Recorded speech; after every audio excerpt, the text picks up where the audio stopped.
السلام علیکم دوستو، آج میں آپ لوگوں کو امریکی خلائی ادارہ جو خلا میں 2 روبوٹک مشن بھیج رہا ہے ان کے بارے میں کچھ معلومات دینے والا ہوں۔ امریکی خلائی ادارہ شمسی میں زمین کے گرم ترین ہمسایہ سیارے زہرہ کی طرف 2 خلائی روبوٹک مشن بھیجنے کا ارادہ رکھتا ہے۔ زمین کے چاند اور مریخ کی تسخیر کے بعد یہ پہلا موقع ہے کہ زہرہ کی طرف مشن بھیجنے کا سوچا گیا ہے۔ امریکی ریاست فلوریڈا میں کیپ کینورل سے جمعرات 3 جون کو موصول رپورٹوں کے مطابق امریکی خلائی تحقیق ادارے ناسا کے نئے منتظم بل نیلسن نے ادارے کے ملازم سے اپنے اولین تفصیلی خطاب میں اعلان کیا کہ ناسا مستقبل میں زہرہ کی طرف 2 روبوٹک خلائی مشن روانہ کرے گا۔ خلائی تحقیق کے ماہرین نظام شمسی کے اس دوسرے زمین کے بہت گرم ہمسایہ سیارے کو ابلتا ہوا سیارہ قرار دیتے ہیں۔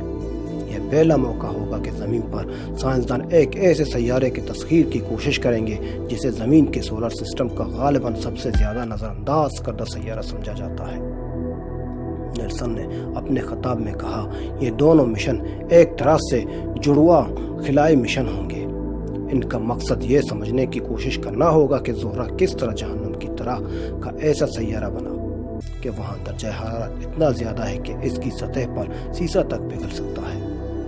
ان میں سے ایک مشن کا نام ہوگا ڈاون جی پلس۔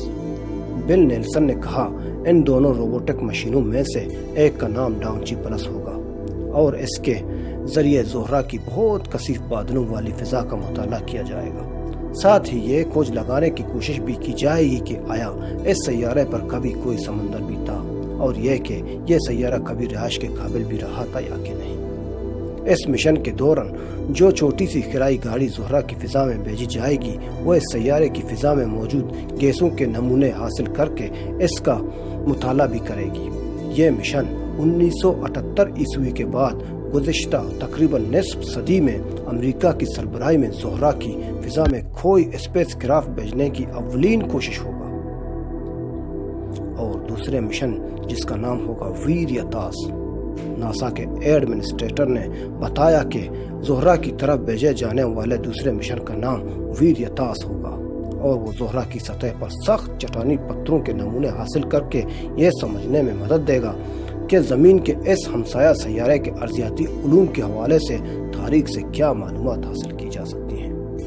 ناسا کے چیف سائنٹسٹ ٹام ویگنر کے مطابق یہ بات حیران کن ہے کہ انسان دراصل زہرہ کے بارے میں کتنی کم معلومات رکھتے ہیں۔ اب تک کی معلومات کے مطابق زہرہ کی فضا زیادہ تر کاربن ڈائی آکسائڈ گیس سے بھری ہوئی ہے۔ ٹام ویگنر کے مطابق بقول ان دونوں خلائی مشنوں کی مدد سے اتنی زیادہ معلومات ہو سکیں گی کہ یہ زہرہ کی ایک طرح سے تقریباً دوبارہ دریافت جیسی بات ہوگی۔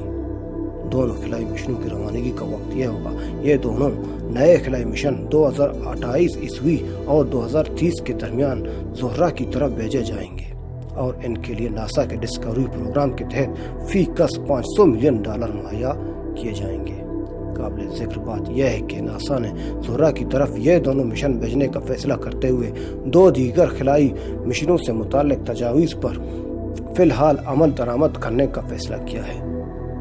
نیپچون کا برفیلا چاند ان تجاویز میں سے ایک کے تحت نظام شمسی کے چاند کی طرف ایک مشن بھیجنے کا مشورہ دیا گیا تھا، جبکہ دوسرا ممکنہ منصوبہ زمین کے سولر سسٹم کے ایک اور سیارے نیپچون کے برفیلے چاند ٹرائٹن کی طرف ایک اور معلوماتی مشن بھیجنے سے متعلق تھا۔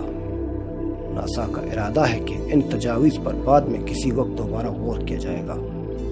تو دوستو، اس ویڈیو کے ساتھ ہم اپنی اس ویڈیو کا اختتام کرتے ہیں۔